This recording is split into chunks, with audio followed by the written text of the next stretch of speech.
তুই শুধু আমার বন্ধু নোস, তুই আমার ভাইয়ের মতন।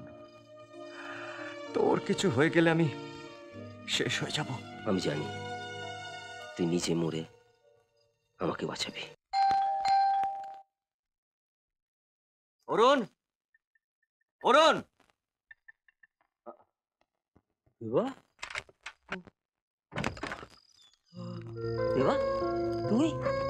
অরুণ, তুই তুই ঠিক আছিস তো? হ্যাঁ হ্যাঁ, কিন্তু তুই এত রাত্রে? না মানে এমনি তোকে দেখতে। দেখতে? এত রাত্রে?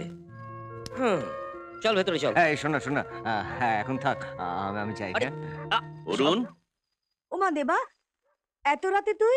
বাড়িতে কিছু হয়েছে নাকি? না মাসিমা, সব ঠিক আছে। আমি এখন যাই। হ্যাঁ এই তারা, সত্যি করে বলতো কি হয়েছে? বললাম তো, সেরকম কিছু নয়। কিছু না হলে এত রাতে তুমি এমনি ছুটে আসো? বল না কি হয়েছে। আসলে একটা দুঃস্বপ্ন দেখে স্থির থাকতে পারলাম না।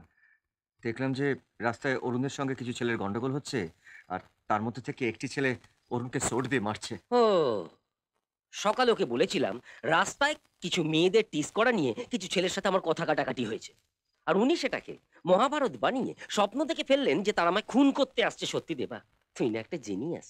একেই বলে বন্ধুত্ব। এসব তো আজকাল অবসোলেট হয়ে গেছে। দু একটা পাওয়া যেতে পারে মিউজিয়ামে।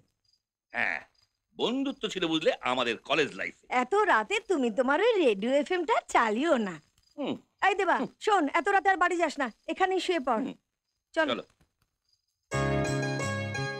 অরুণ, বাবা সব সময় আমাকে গালাগাল দেন। তুই ভালো চাকরি করছিস আর আমি ঘরে বসে বসে খাচ্ছি। বাবাকে আমি কিছুতেই বোঝাতে পারি না যে তুই আর আমি আলাদা নই।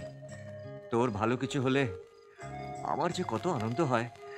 এই তোর মনে আছে যে তুই যখন ফার্স্ট ক্লাস পাস করেছিলি আমি কি করেছিলাম? মাঝ রাস্তায় সব বাস দাঁড় করিয়ে সবাইকে ডেকে চিৎকার করে আমি কোন সাবজেক্টে কত মার্কস পেয়েছি সেটা শুনেছিলিস, আর টাকা ধার করে আমাকে ওই ঘড়িটা কিনে দিয়েছিস। কিন্তু আমার কাছে সবচেয়ে বড় পাওয়া কি জানিস? তোর মতো একটা ভালো আর মাথা মোটা বন্ধু পাওয়া। মারবটের এক চর। তুই শুধু আমার বন্ধু নোস, তুই আমার ভাইয়ের মতন। তোর কিছু হয়ে গেলে আমি শেষ হয়ে যাব। আমি জানি তুই নিজে মরে আমাকে বাঁচাবি।